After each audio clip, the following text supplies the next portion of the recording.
Blanc, Bill Gates, rock.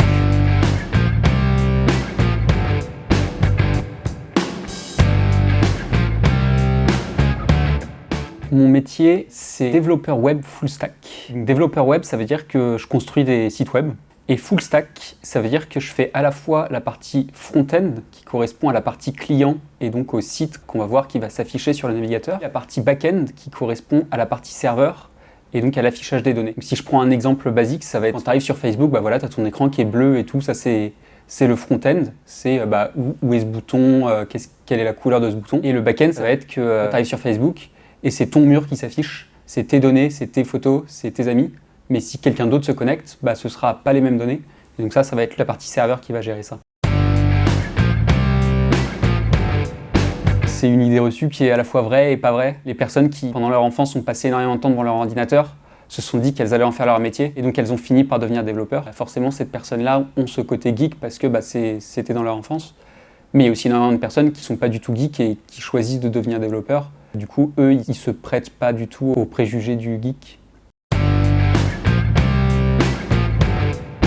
Ça me permet de faire des projets perso et je peux les faire intégralement. Je ne suis pas limité par une technologie qui me manque en fait. Je ne suis pas spécialisé, donc je n'ai pas de grosses connaissances dans un truc, mais je suis un peu polyvalent et ça me permet d'un peu toucher à tout. Mais le choix de spécialisation se fait aussi très bien et là on travaille avec des gens qui sont spécialisés soit en back-end, soit en front-end, et ça pose pas de problème ni pour nous, ni pour eux. Je pense que ce qu'il faut savoir, c'est que mon métier va se diviser en deux grosses parties distinctes, qui vont être la création de nouvelles features et la résolution de bugs.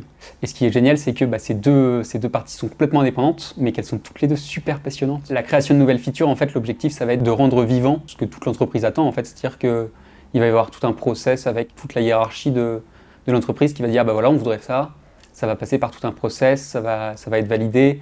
Ensuite, on va avoir des maquettes qui vont être faites. Et moi, mon travail, ça va être de mettre ça vivant et de faire que ça marche bien. Pour la partie résolution de bugs, en fait, tu as quelqu'un qui arrive qui est bloqué dans son travail parce qu'il y a un problème sur le site. Et toi, ton job, c'est de le débloquer, de corriger le site et de lui permettre de continuer à travailler. Tu as vraiment l'impression d'avoir un impact concret puisque tu vois le résultat de ton travail quasi instantanément. Il y a à la fois ce côté où je suis tout seul, notamment quand je travaille sur une nouvelle fonctionnalité. Sinon, il y a énormément de communication. Donc pour la partie création de nouvelles features, il va y avoir beaucoup de communication avec le product owner qui va nous donner toutes les spécifications de ce qu'on doit faire. Qu'est-ce qui se passe quand on clique sur ce bouton, qu'est-ce qui doit se passer et tout. Aussi avec le design forcément pour avoir les maquettes, pour savoir exactement quel doit être le rendu final. Et pour la partie résolution de bugs, il va aussi y avoir une grosse communication avec les accounts qui, eux, vont s'occuper de créer des tickets pour dire qu'il y a un problème. Et parfois, en tant que développeur, le ticket n'est pas suffisant pour qu'on puisse résoudre le problème. Donc il va falloir communiquer avec l'account pour parler ensemble de quel est le problème. Moi, j'ai pas réussi à le reproduire. Je me sers pas du site web de la même manière que les accounts. Et du coup, il y a des choses qui leur paraissent évidentes et qui ne le sont pas pour moi. Et donc c'est en communiquant qu'on peut vraiment comprendre l'origine du problème et comment le résoudre. Parfois, du coup, ces deux parties de résolution de bugs et de création de nouvelles fonctionnalités se chevauchent un petit peu et c'est pas toujours très pratique. Donc, quand tu es sur ta nouvelle fonctionnalité, tu peux travailler parfois plus d'une semaine dessus et parfois on va te couper dans ton élan pour te dire là il y a un bug qu'il faut résoudre tout de suite et du coup tu dois un peu arrêter tout ce que tu as fait pour te concentrer sur le bug puis ensuite revenir. Si sur une semaine il y a 4 ou 5 fois où tu dois complètement changer ton travail, c'est pas très pratique. C'est une méthodologie de développement qui va consister à travailler sous forme de sprint. Donc ça va être une semaine qu'on se prédéfinit, où on va se dire pendant cette semaine, toi tu vas travailler là-dessus, toi tu vas travailler là-dessus, et toi tu vas travailler là-dessus. C'est d'estimer les cartes et dire que résoudre ce bug, ça prend 2 jours. Résoudre celui-ci, ça en prend 3. Et du coup, sur une semaine, on peut mettre les 2 pour une personne. Comme ça, en fait, on va avoir une idée globale du travail qui va être accompli par l'équipe en une semaine. L'objectif, du coup, de la méthode agile, ça va être de suivre ce planning qui a été prédéfini. On va faire, du coup, des réunions quotidiennes pour savoir si tout va bien, si chacun avance au rythme qui avait été prédéfini. Et sinon, pourquoi ils sont bloqués et comment les débloquer pour que le sprint puisse reprendre son cours normal. J'ai touché à quelques langages. Comme je fais du web, je fais beaucoup de JavaScript parce qu'en ce moment, JavaScript, c'est le truc qui marche super bien dans le web. J'ai fait aussi du PHP et du Python.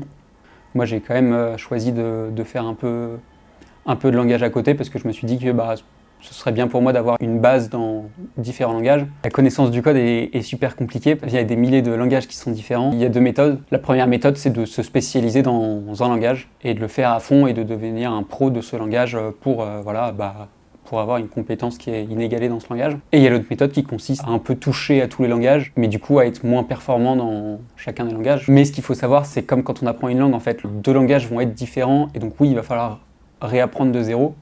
Mais la logique derrière les langages vont quand même être assez communes. Une fois qu'on maîtrise un petit peu un langage, si on en maîtrise bien un autre, la progression va être très rapide. En tant que junior, dans les boîtes où j'ai travaillé, sachant que je travaille sur Paris, donc les salaires sont pas même partout, en tant que junior, ils variaient entre 36 et 45 000 par an, sachant que ça dépendait principalement du niveau d'études. Si tu avais fait un BTS, si tu avais fait un bac+3 ou si tu avais fait un bac+5, c'est ça qui joue sur les échelons. Les développeurs web, en fait, c'est très demandé. L'évolution salariale, je la connais pas vraiment parce que j'ai pas encore pu l'expérimenter. Je pense que du coup, une fois qu'on a atteint de l'expérience, on monte à 50 000 bruts l'année. Et quand on commence à être vraiment senior, on atteint les 60 000.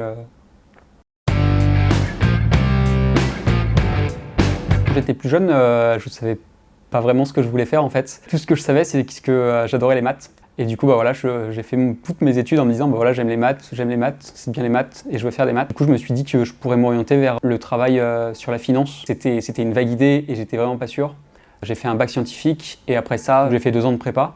Et après, j'ai rejoint une école d'ingénieurs généralistes. J'ai rejoint Supélec, qui est du coup une grande école d'ingénieurs. Au bout de ma 2e année à Supélec, je me suis dit que du coup c'était vers l'informatique que je voulais m'orienter. J'ai atteint le problème de l'école généraliste, c'est que ça te forme à plein de choses, mais tu vas pas non plus rentrer dans les détails. J'ai fait une année de césure où j'ai rejoint un programme qui s'appelle le Central Digital Lab, programme d'1 an du coup qui m'a permis d'avoir 6 mois de cours et de petits projets pour du coup permettre de découvrir qu'est-ce que c'était que le web et comment ça marchait. Et après ça, j'ai fait un stage de 6 mois dans une start-up pour faire du coup du développement web. J'avais compris que le web c'était bien, mais j'étais encore un peu curieux sur l'ensemble de l'informatique.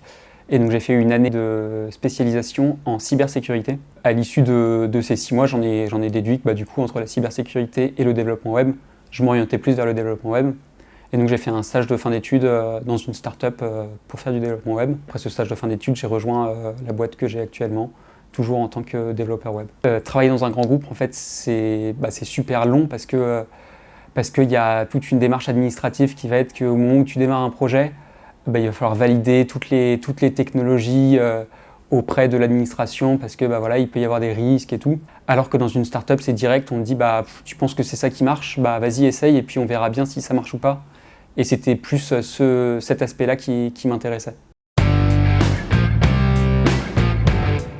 Pour le moment, oui, j'ai envie de continuer à être développeur web parce que en fait, ce qui se passe, c'est que quand on est développeur web, la suite logique, c'est qu'on attend un peu et derrière on devient team lead et derrière on devient architecte. En fait, plus on monte dans les échelons, moins on code. Et je connais beaucoup de personnes qui sont du coup devenues team lead et qui ont fini par s'ennuyer parce que ils codaient plus assez. Pour le moment, j'ai envie de rester développeur web et vraiment en bas de la chaîne à coder et à produire plutôt qu'à plus passer dans une optique de management. Mais peut-être que dans quelques années ça changera, ça je ne sais pas encore. Pour savoir si mon métier te correspond, en fait, c'est essayer. Pour moi, la seule chose qu'il faut, c'est un minimum d'esprit logique. L'avantage du métier, c'est que c'est super simple d'essayer. Il y a un contenu infini sur Internet qui est gratuit, qui est libre d'accès, et ça peut être très ludique. Il y en a un de jeux, de programmation et tout. Par exemple, on peut essayer sur Coding Games, qui est un jeu où du coup, on va essayer de résoudre des problèmes en codant.